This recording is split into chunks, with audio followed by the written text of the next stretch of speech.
Buenos días, jóvenes. Buenos días. Buenos días. Buenos días. Vamos a dar inicio a este repaso de la clase de vitaminas y minerales. Lo vamos a hacer de la siguiente manera. Voy a dar un repaso de todas las diapositivas, ¿verdad? De cosas bien puntuales. Y al final de la presentación, ustedes pueden activar el micrófono y dar la inquietud o la pregunta que ustedes tengan. ¿Les parece?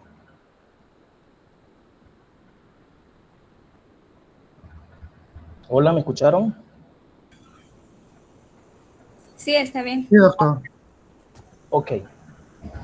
Vamos a comenzar y antes de entrar a cada vitamina, vale la pena recordar que son realmente, ¿qué son prácticamente las vitaminas? Ya sabemos que son micronutrientes orgánicos que el organismo necesita en cantidades muy pequeñas, pero que son muy indispensables para mantener la actividad metabólica normal. También ya sabemos que en la mayoría de los casos el cuerpo no puede sintetizarla o lo hace en cantidades insuficientes, por eso su principal fuente sabemos muy bien que es la alimentación. Algo importante también que aunque no aportan energía como son los carbohidratos, los lípidos y la proteína, participan en múltiples reacciones bioquímicas que nos permiten el buen funcionamiento adecuado de los tejidos y los órganos, y por eso cuando existe una alteración en su aporte, ahí es donde empezamos a ver manifestaciones que se van a dar dando cambios metabólicos en el organismo y que si esto persiste va a terminar expresándose a una enfermedad en el paciente. Luego habíamos mencionado que las vitaminas, ¿verdad?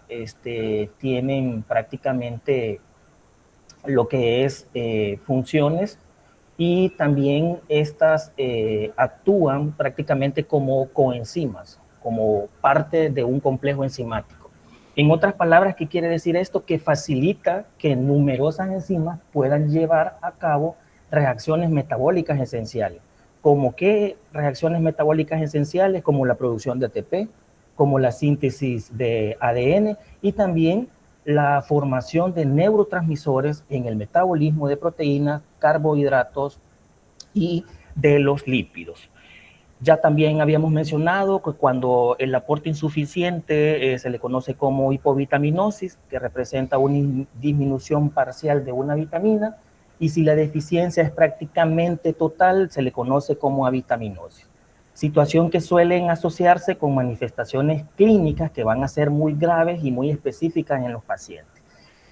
Tenemos también la hipervitaminosis, que ocurre por un exceso de las vitaminas, especialmente aquellas vitaminas como las liposolubles, ya que estas, al acumularse en el organismo, pueden producir efectos tóxicos en el organismo.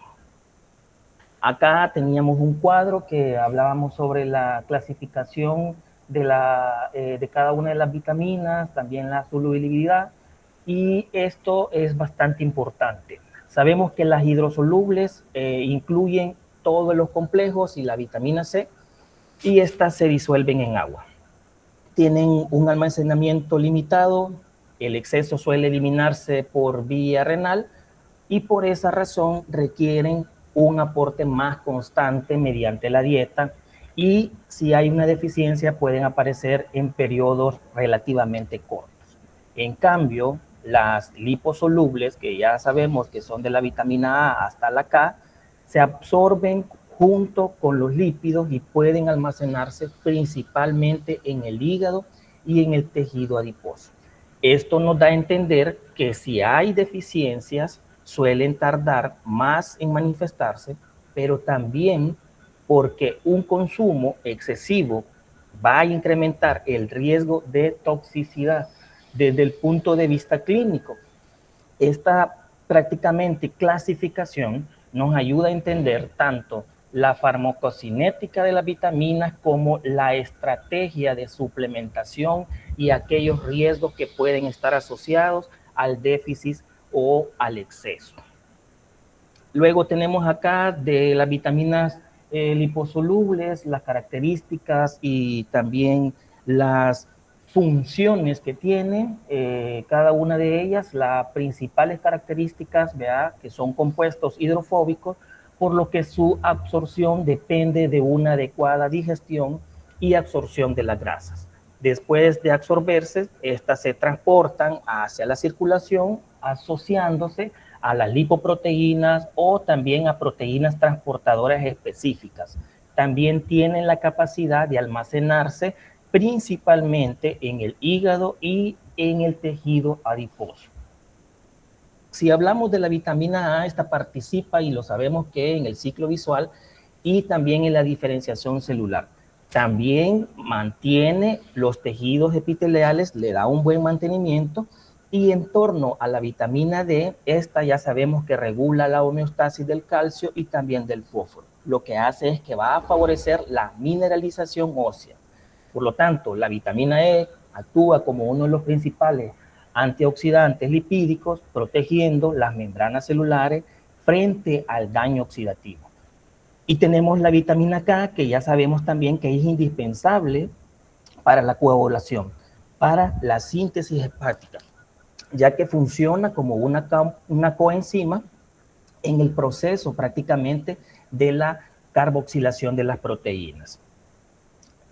Acá tenemos lo que es siempre hablando de las deficiencias de las vitaminas, que los habíamos mencionado en la clase, que algo muy importante es que la deficiencia de estas vitaminas no siempre se debe a una mala alimentación. También puede presentarse en pacientes que tengan, ojo con esto, alteraciones en la absorción de las grasas, como ocurre en la esteatorrea. La esteatorrea es aquello que un paciente tenga las heces con demasiada grasa. Entonces se le conoce como esteatorrea. También aquellos pacientes que tengan enfermedades pancreáticas, trastornos hepatobiliares o síndromes de mala absorción. Cada vitamina tiene manifestaciones clínicas características. Si tenemos una deficiencia de la vitamina A, el paciente puede presentar ceguera nocturna por alteración en la regeneración de la rodoxina.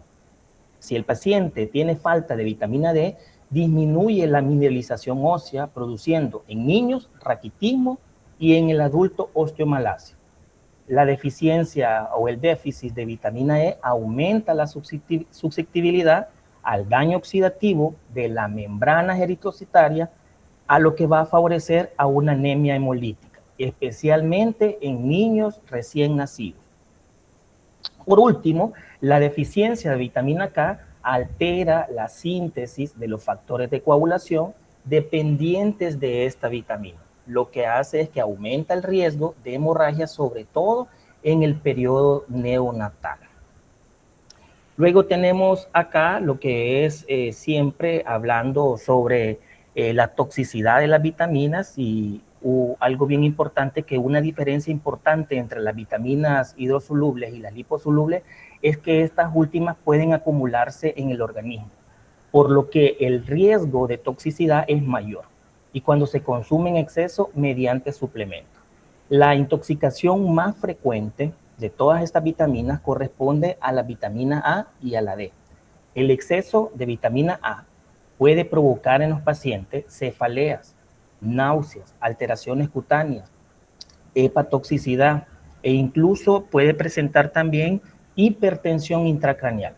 En caso de la vitamina D, yo se los había mencionado que el principal problema es la hipercalcemia, aumento de calcio elevados en sangre, que puede producir calcificaciones tanto en los tejidos blandos y también compromiso renal. Pacientes pueden tener cálculos renales.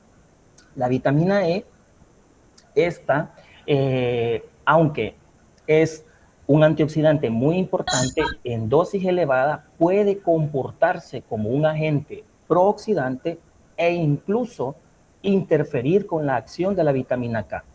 incrementando el riesgo de que el paciente presente sangrado. Por eso la suplementación debe indicarse únicamente cuando exista una necesidad clínica bien establecida, estudios bien establecidos, y no de una manera discriminada.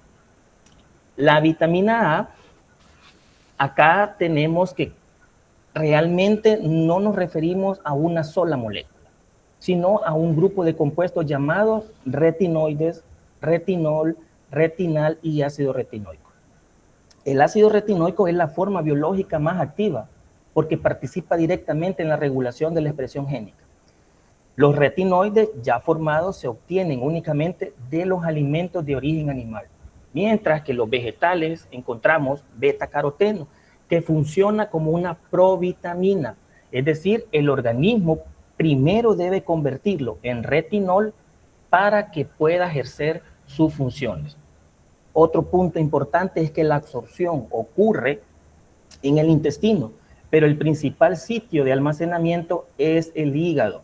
De hecho, las reservas hepáticas pueden cubrir las necesidades del organismo durante varios meses. Incluso, dice la literatura, se acerca hasta a un año si la ingesta prácticamente quiere disminuir de esta vitamina. Las funciones de la vitamina, ya habíamos hablado que tiene funciones muy importantes. Primero en la visión, ¿verdad? El retinal forma parte de la rodoxina, que es el pigmento que está presente en los bastones de la retina y son indispensables para adaptarnos a la oscuridad. Cuando hay deficiencias de esta vitamina, el primer síntoma suele ser la dificultad para ver en las noches. También interviene en el crecimiento, en la diferenciación celular, y el ácido retinoico lo que hace es que regula la expresión de genes que van a estar relacionados con el desarrollo de tejido. Por eso en los niños una deficiencia puede retrasar el crecimiento y afectar también el desarrollo óseo. La deficiencia siempre de la vitamina A, lo importante que se debe recordar es que esta deficiencia es que sigue siendo una de las principales causas prevenibles de ceguera a nivel mundial. Manifestaciones clínicas suelen ser la ceguera nocturna. ¿Por qué? Porque disminuye la regeneración de la rodoxina en el ojo, pierde la capacidad a adaptarse a la oscuridad, y si la deficiencia va persistiendo, aparece lo que se le conoce como xeroftalmia, donde la conjuntiva y la córnea se resecan, se queratinizan, sin tratamiento.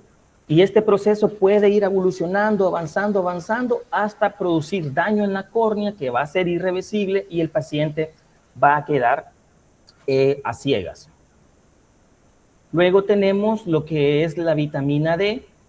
Algo bien importante es que la vitamina D realmente se comporta más como una hormona, ya lo habíamos mencionado, que como una vitamina, porque el organismo puede sintetizarla en la piel.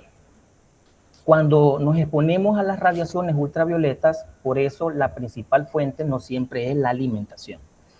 Su función más conocida es mantener la homeostasis del calcio y del fósforo. Esto significa que regula la absorción intestinal de estos minerales y ayuda a conservar concentraciones adecuadas para una buena mineralización ósea. Además, la vitamina, algo bien importante es que actúa a través de un receptor nuclear conocido como BDR. Esta proteína modifica la expresión de múltiples genes y por eso también participa en el proceso como la diferenciación celular, proliferación y la función del sistema inmunológico. Ahora, veamos cómo se forma o cómo inicia todo esto de la síntesis de la vitamina D. Todo inicia, y lo habíamos mencionado, que en la piel, con el 7 de hidrocolesterol, un precursor que es derivado del metabolismo del colesterol. Cuando nosotros lo exponemos a la radiación ultravioleta, este compuesto sufre una reacción fotoquímica y se convierte en previtamina D3. Posteriormente, mediante una isomerización térmica, se va a transformar en colecalciferol o vitamina D3. El colecalciferol todavía no es la forma activa. Simplemente pasa al torrente sanguíneo para continuar su metabolismo, y es importante recordar que si una exposición adecuada al sol, esta vía disminuye y el organismo depende más de la vitamina D obteniéndola sobre la dieta. Luego, la activación de esta vitamina D, una vez que el colecalciferol entra a la circulación, necesita dos hidroxilaciones para poderse convertir en la forma biológicamente activa. La primera va a ocurrir en el hígado. Cuando ocurre en el hígado, donde la enzima 25-dihidroxilasa produce 25-dihidroxivitamina D o también calcidiol. Esta es la principal forma circulante que se mide cuando nosotros nos tomamos los exámenes de laboratorio para evaluar el estado nutricional de esta vitamina. La segunda es la hidroxilación. Esta ocurre en el riñón mediante 1-alfa hidroxilasa formando 1,25 dihidroxivitamina D o calcitriol, que es el metabolismo activo. El calcitriol va a aumentar la absorción intestinal del calcio y fósforo, favoreciendo que se dé la mineralización ósea. Y junto con la hormona paratiroidea, mantiene la homeostasis del calcio cuando las concentraciones séricas disminuyen. La deficiencia de la vitamina D, ya habíamos mencionado que el principal problema es que disminuye la absorción intestinal del calcio y de fósforo. Con consecuencias, el hueso no va a lograr una buena mineralización de forma adecuada, y en los niños esto se manifiesta como raquitismo, donde las placas de crecimiento siguen produciendo hueso, pero no se va a mineralizar correctamente. Y por eso aparecen las deformidades óseas como las piernas que son arqueadas, el retraso del crecimiento y alteraciones en la caja torácica. En el adulto ya habíamos hablado que es la osteomalacia, que consiste en una desmineralización del hueso ya formado. Clínicamente, el paciente puede llegar hasta presentar dolor óseo, debilidad muscular, aumento del riesgo de presentar fracturas. Luego tenemos lo que es la vitamina E. Esta comprende de un grupo compuesto llamado tocoferoles, tocotrienoles, aunque el alfa-tocoferol es la forma con mayor actividad biológica y esta nos va a representar la mayor parte de esta vitamina en el organismo. Tiene funciones importantes, que actúa como un antioxidante liposoluble, y esto significa que protege los lípidos de las membranas celulares frente al daño producido por los radicales libres y también por la peroxidación lipídica. Por esa razón también la encontramos principalmente en membranas celulares, lipoproteínas y tejidos adiposos. Tiene su papel en preservar la integridad de las células, especialmente aquellas con alto contenido graso de poliinsaturados, o como las neuronas en estos casos, y también los eritrocitos.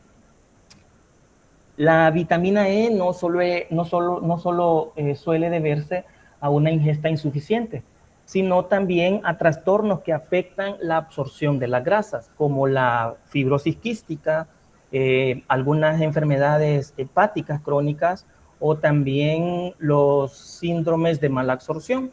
Al perderse su protección antioxidante, las membranas celulares se vuelven más susceptibles al daño oxidativo.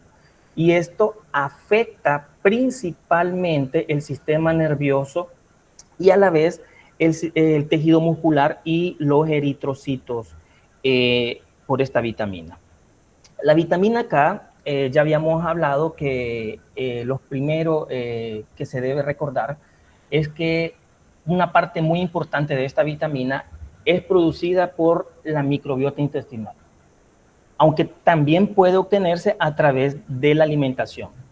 La vitamina K1, o también llamada fitoquina, proviene principalmente de vegetales de hojas verdes, mientras que la vitamina K2 o menaquinona es sintetizada por bacterias intestinales. Gracias al mecanismo que se activa de los factores de coagulación, el 2, el 7, el 9, el 10, además también de las proteínas, la proteína C, la proteína S, por eso sin vitamina K la coagulación se altera y puede tener el paciente el aumento de riesgos de enfermedades hemorrágicas o de una hemorragia, ¿verdad?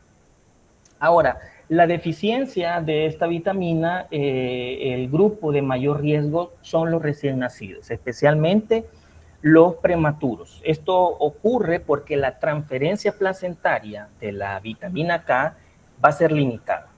Y además, al nacer, el intestino todavía no está colonizando o no va a estar colonizando bacterias que puedan sintetizarla. Como consecuencia, puede desarrollar enfermedad hemorrágica del recién nacido, que es caracterizada por sangrados espontáneos que pueden comprenderse incluso o pueden comprometer, perdón, el sistema nervioso central, y por esa razón, como medida profiláctica, es que se le administra una dosis de vitamina K inmediatamente después del nacimiento. Luego tenemos lo que son las vitaminas hidrosolubles, pasando a las vitaminas hidrosolubles. A diferencia de las liposolubles, estas prácticamente no se almacenan en el organismo y por lo tanto necesitan un aporte continuo mediante la alimentación.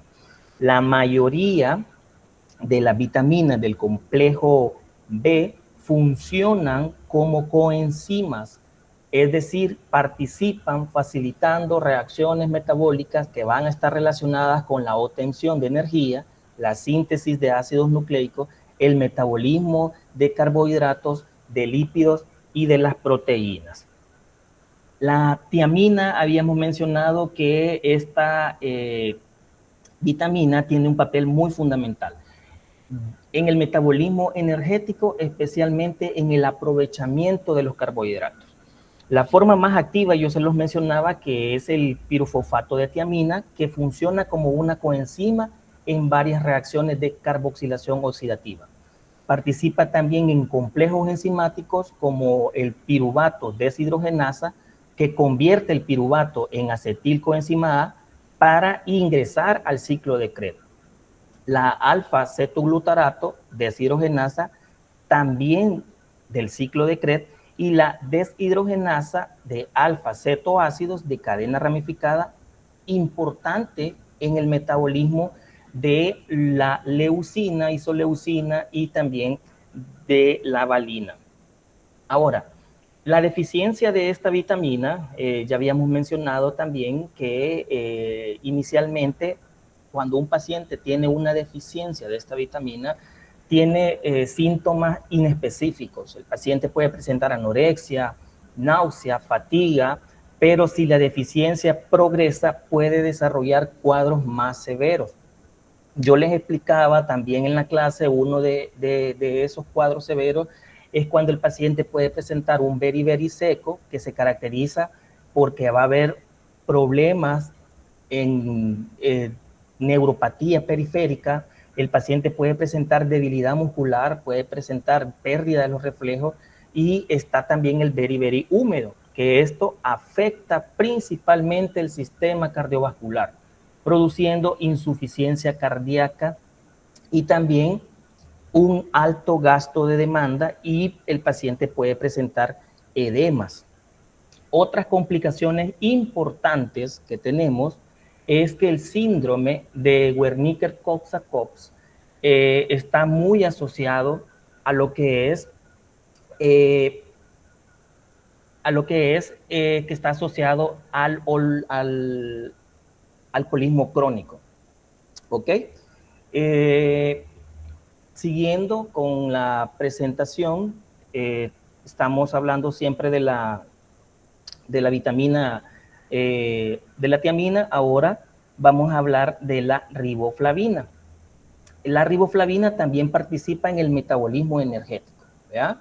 Entonces, pero su función principal es formar parte de dos coenzimas, la flamin mononucleótido y la flavin adenin dinucleótido.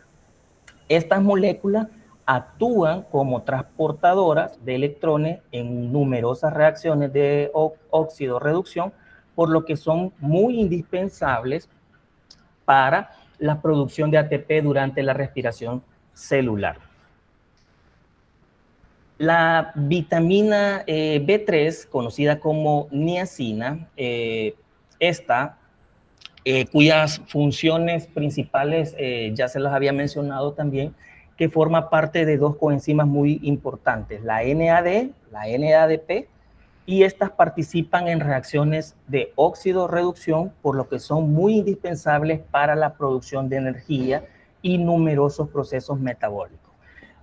Puede presentar manifestaciones clínicas el paciente que son bien características por la deficiencia de esta vitamina. Puede presentar pelagra y se le conoce también como las manifestaciones, las 3D. El paciente puede presentar una dermatitis, una demencia y puede presentar hasta diarrea a los pacientes.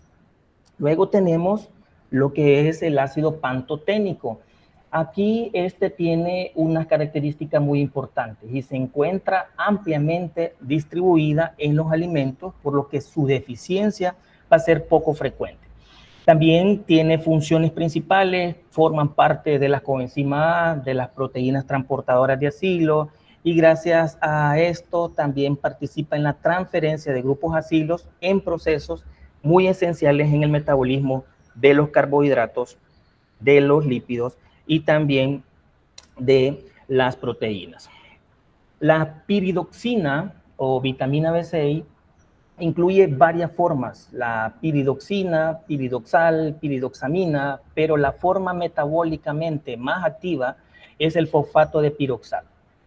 El fosfato de piroxal funciona como una coenzima en numerosas reacciones del metabolismo de los aminoácidos, lo cual es principalmente el proceso de transaminación de la descarboxilización y la desaminación. Además, también es algo bien importante, es muy indispensable para la síntesis de varios neurotransmisores como los GABA, la noradrenalina, la serotonina y también la dopamina.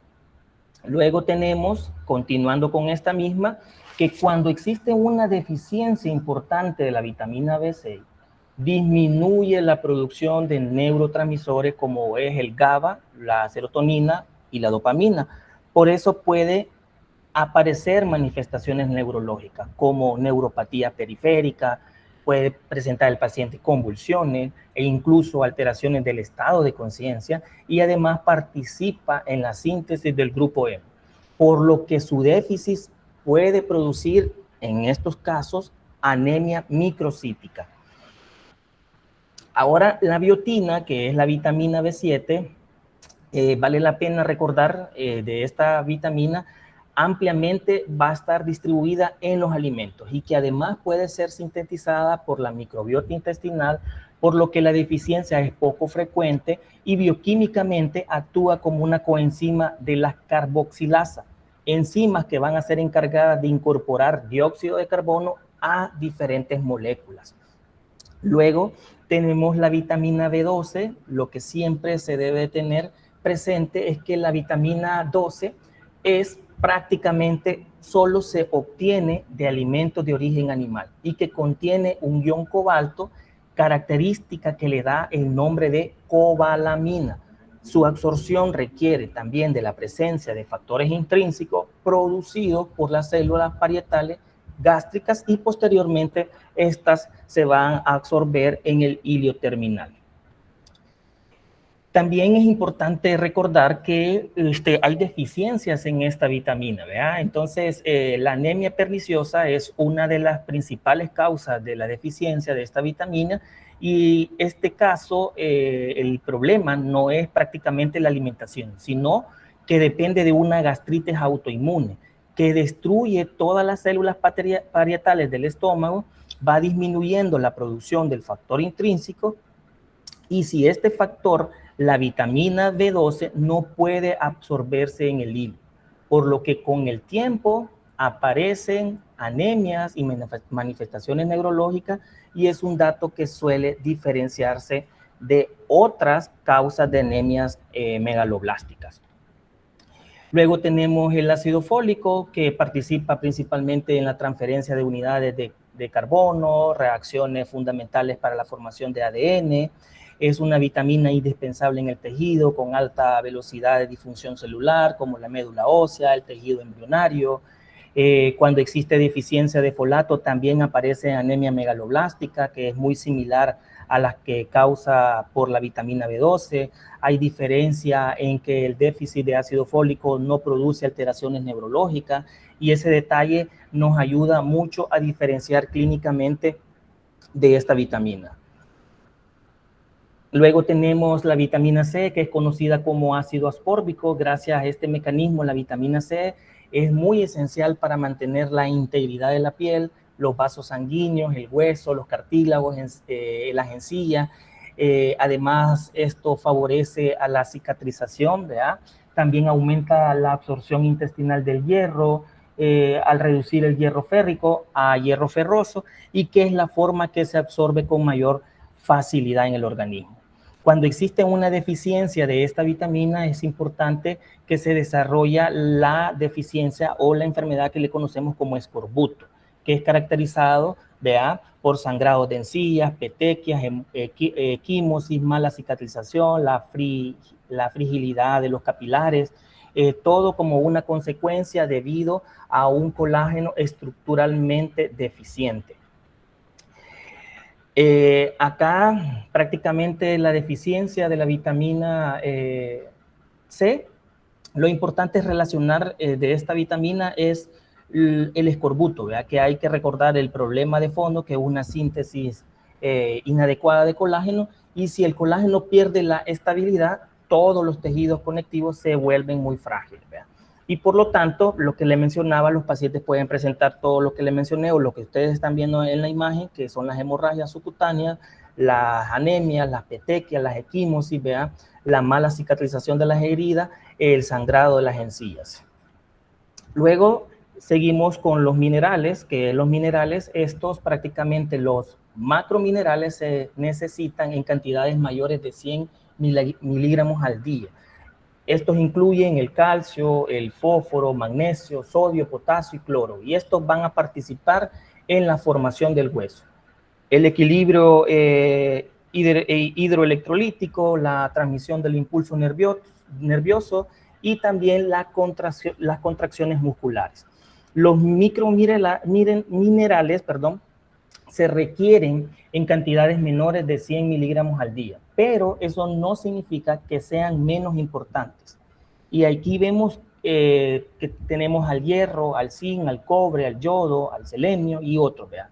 Muchos forman parte de enzimas y proteínas y actúan como cofactores que son indispensables para numerosas reacciones metabólicas, y en un resumen de esto es que aunque se necesiten en pequeñas cantidades, su deficiencia puede alterar múltiples funciones en el organismo.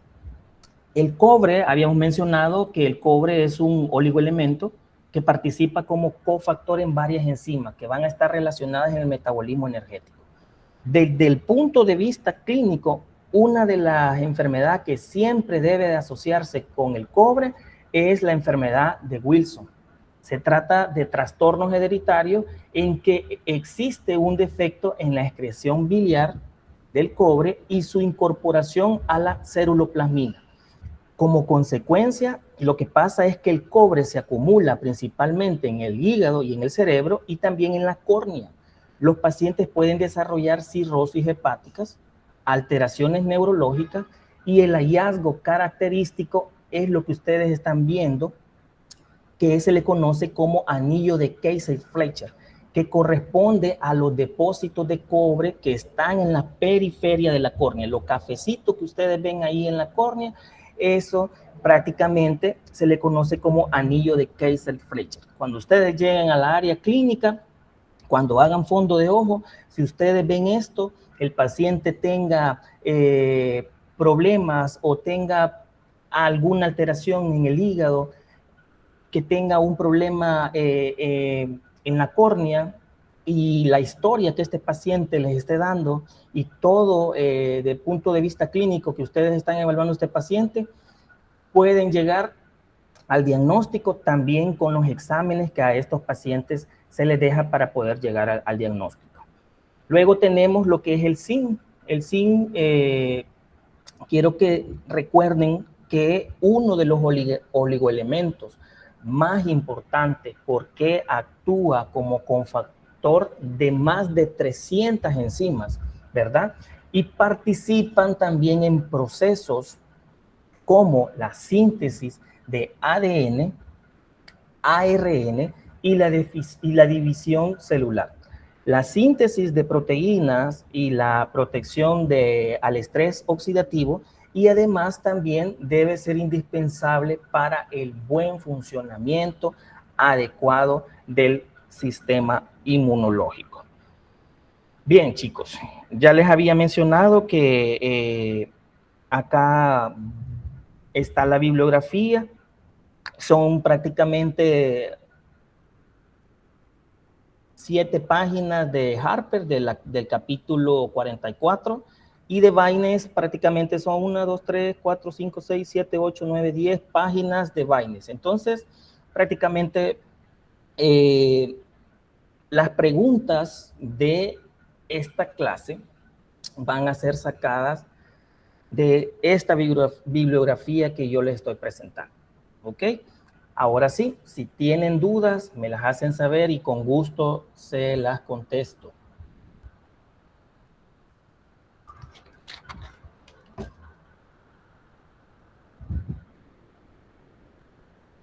A ver, ¿quién tiene dudas? Yo, doctor. Si yo tuviera que adquirir un libro de cualquiera de los que vamos a usar toda la materia, ¿cuál me recomendaría usted? Vaya, mire. Para que tuviéramos un uso más universal. Perdón, ¿cómo me dijo? Si yo quisiera un libro que tuviera el uso más universal para toda la materia, ¿cuál me recomendaría usted? Fíjese que nosotros no nos casamos en bioquímica solo con un libro. Siempre utilizamos, ya sea la bioquímica de Marx, podemos utilizar la de Harper, podemos utilizar esta de Vines. Yo he utilizado estos porque son un poco más entendibles para el estudiante. Lo puede interpretar mejor y le puede dar una enseñanza un poco más explicada a eso. Entonces, nosotros no nos casamos solo con un libro, siempre estamos prácticamente con todos los libros. Entonces, por eso es importante que usted consulte las diferentes literaturas, porque ahí usted se está orientando, y a la vez, si usted no entiende lo que dice en Harper, usted lo va a entender prácticamente lo que lo dice en Vines. Por esa razón, yo he dividido tanto las vitaminas liposolubles de un libro y las vitaminas hidrosolubles del otro, porque en uno está un poquito como más explicado, lo podemos decir así, para que usted entienda mejor, ¿ok? Entonces, por esa razón es que nosotros siempre utilizamos, y no le puedo recomendar uno, sino que siempre el que usted prácticamente pueda entenderlo. ¿Verdad? De acuerdo. ¿Preguntas? Muchas gracias. Ok, a la orden.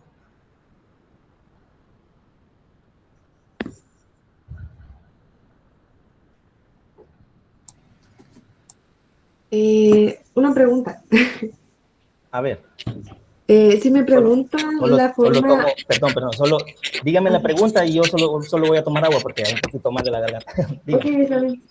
de que si me preguntan la forma activa de la vitamina D, sería la 1.25 dihidroxivitamina D, ¿verdad? En la diapo, si nos fuimos, eso lo fuimos en la diapo, ahorita le enseño eso, la vitamina D, vamos a ir por la diapo, vamos a irnos. Vamos a ver, aquí es la, vamos. Vitamina D, aquí, está acá. Vaya, la forma activa de la vitamina D es la 1,25 dihidroxivitamina D, que también es llamada, ¿cómo se llama, doctora?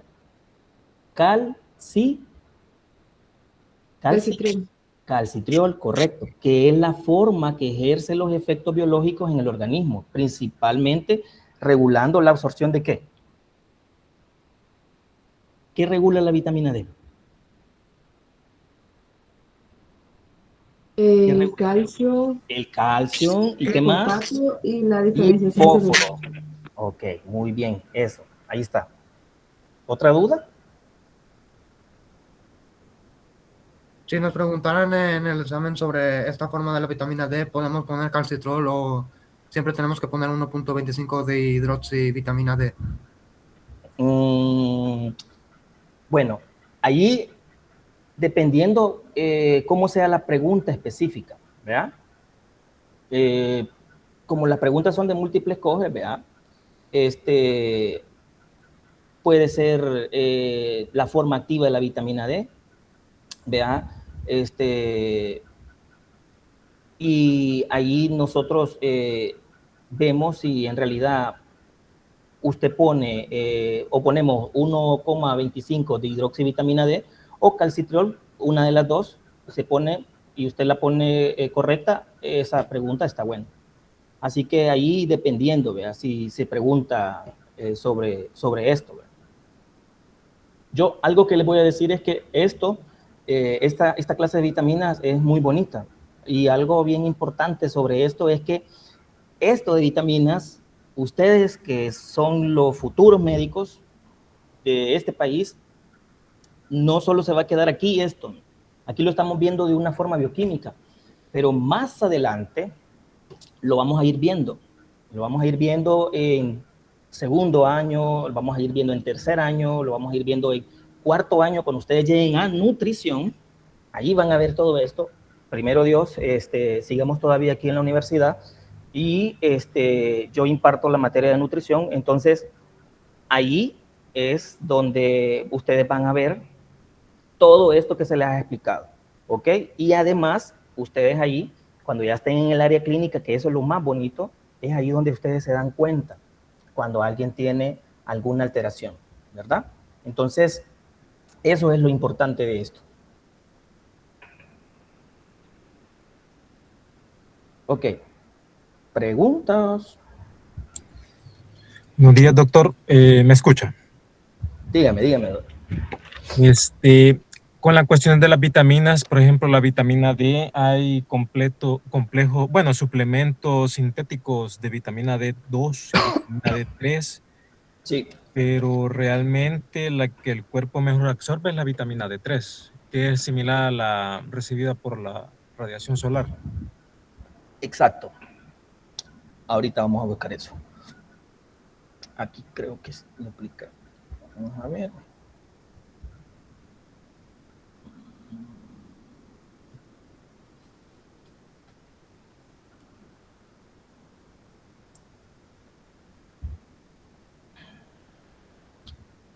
Acá. Aquí está acá. Entonces, existen esos suplementos de vitamina D2. Se me escapa el nombre de esa D2, pero la vitamina D3, que es la colecalciferol, de las dos esas vitaminas D3, perdón. Que la forma de la vitamina D2 es ergocalciferol. Correcto, eso, ergocalciferol. Muy bien, gracias. La vitamina D3 es conocida como colecalciferol.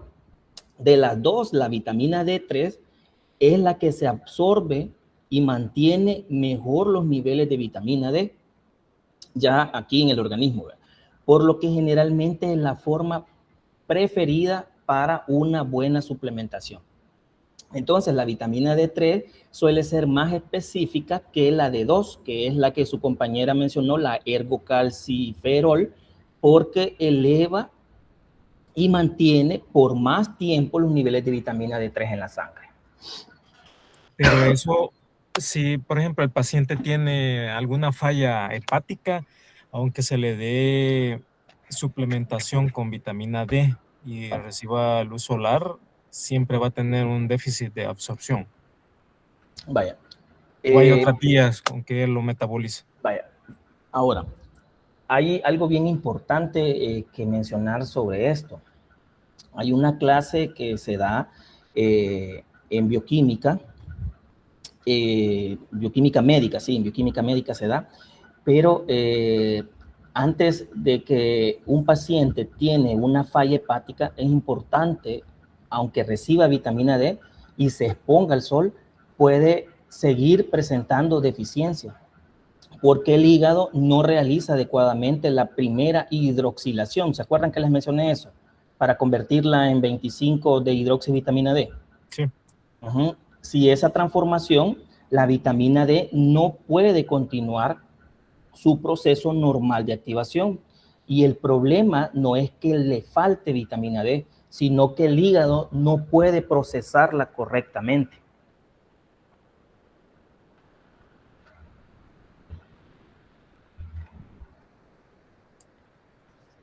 A ver. Pero en ese caso, ¿qué alternativas tienen los médicos cuando sigue estando con deficiencia y el hígado no colabora en nada?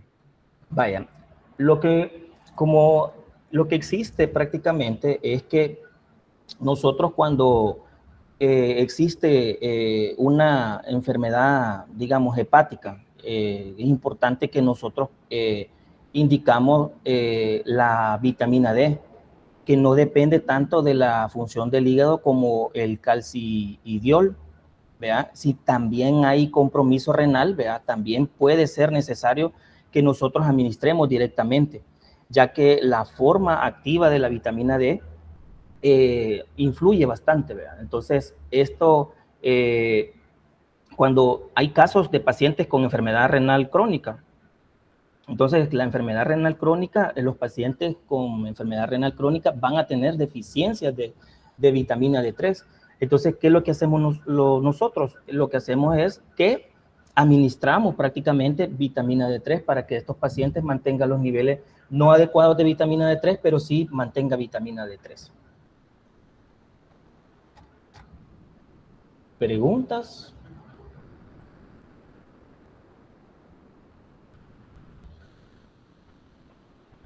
¿Hay preguntas, chicos?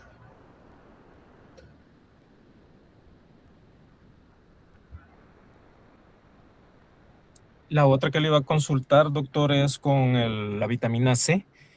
Ahorita. ¿Cómo puede saber el paciente cuando está llegando? Bueno,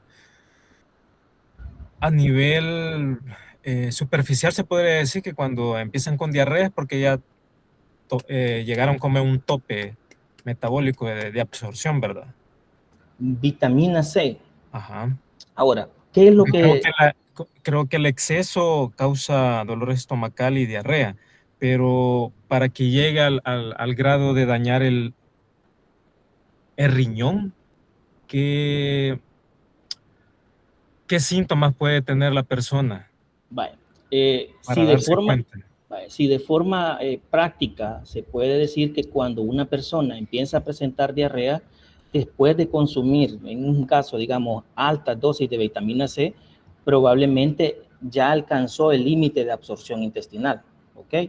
Entonces, el exceso de vitamina C pertenece o permanece en el intestino y esto lo que hace es que atrae agua y produce diarrea osmótica, ¿ok? Y esto es una señal de que el organismo ya no está aprovechando más lo que es la vitamina C. Eso es lo que pasa en esos casos. Y en personas que es una sola tan vez en la vida se toman un suplemento de vitamina C de 250 miligramos o de 500 miligramos y a las 2 horas tienen diarrea, no es por la mala absorción, Allí, han llegado a un tope de... Ahí necesitamos saber nosotros si eso prácticamente ha pasado anteriormente, ¿ok? Depende de eso. No, sí, Porque sí. nosotros Hay alguien sabemos... que conocí, nosotros sabemos de que... Ajá, dígame. Que cada vez que toma, bueno, anteriormente ha tomado desde la infancia vitamina C y le ha dado diarrea. Hoy en edad adulta vuelve a tomar vitamina C y termina con diarrea. Entonces me llama la atención ese síntoma que presenta cada vez que toma vitamina C. Vaya, no, la suplementación depende de las necesidades de cada paciente. Eso es bien importante. Hay personas que la requieren solo por un tiempo para corregir una deficiencia, mientras que otras personas, por enfermedades o por condiciones específicas, pueden necesitarla durante un periodo más prolongado y también incluso de forma más continua, siempre bajo las condiciones médicas. Por eso es bien importante que cuando un paciente toma una vitamina y le va a ocasionar alguna sintomatología, es bueno consultar al médico, porque necesitamos saber qué es lo que está pasando, por qué está provocando eso, ¿ok? No nos vamos a casar y nos vamos a decir, el paciente tiene un problema de mala absorción de la vitamina C de una sola vez. No, tenemos que saber la historia de ese paciente y debemos de saber que si hay antecedentes desde que estaba niño, tenía esa alteración. No nos casamos de una sola vez, sino que hacemos estudios y ahí nosotros llegamos al diagnóstico de este paciente. Sí, que de hecho esa persona se la recetaron ahí en el Seguro Social y le comentó eso al médico, de que tenía esa reacción cada vez que tomaba vitamina C. Entonces, simplemente se la dejó, pero no ahondó más a la situación. ¿Y siempre sigue el paciente con lo mismo? Sí, sí, cada vez que toma alguna pastillita de vitamina C, ya sea de 500 o de 250, termina con diarrea. ¿En serio? ¿Y no le han hecho más estudios? Solo se casaron con que la puede tomar o no la puede tomar? Sí, entonces no la tome, le dijo el médico. Es posible que la diarrea se debiera a que la dosis de vitamina C pueda ser que era mayor a la que del intestino podría absorber, ¿verdad? Y en esos casos el exceso permanece en el intestino y eso es lo que produce la diarrea osmótica. Lo adecuado es lo que le mencionaba, reevaluar, ¿verdad?, la dosis o las necesidades y continuar con el suplemento si el paciente no presenta efecto, ¿verdad? Pero si el paciente presenta efecto, mejor de suspenderlo. Ok. ¿Dudas, jóvenes? Si no tienen dudas. Buenos días, doctor. El día del examen van a estar las dudas. Buenos días, doctor. Fíjese que no es una duda general con la clase, sino que no sé si le puede decir a los coordinadores si pueden subir el libro de la bioquímica ilustrada de Harper al Drive, que no lo encuentro. De hecho, creo que aquí están los coordinadores. De hecho, creo que ya lo escucharon. Creo que ya están. Pero si no están acá en la conferencia, yo con gusto le voy a decir ahora al ingeniero Elliot y a la ingeniero Jackie. Ok, muchas gracias. Les agradezco. Bueno, jóvenes, si no hay más preguntas, el día del examen ahí van a tener las dudas, ¿verdad? Nada más agradecerles. Cualquier cosa, estoy aquí en el 449, me pueden buscar de 7 de la mañana hasta las 3 de la tarde. Si no, me pueden mandar un correo, ¿verdad? Entonces estoy acá para poderles atender de la mejor manera. Si no hay más dudas, les deseo una feliz vacaciones agostinas, cuídense mucho, estudien, ¿verdad? Y nos vemos después de vacaciones. Muchas gracias, doctor. Igual cuídense. Gracias, bendiciones. Gracias, doctor. Bueno, bendiciones. Muchas gracias, doctor. Que tenga un excelente día. Bendiciones, cuídense. Bendiciones igual.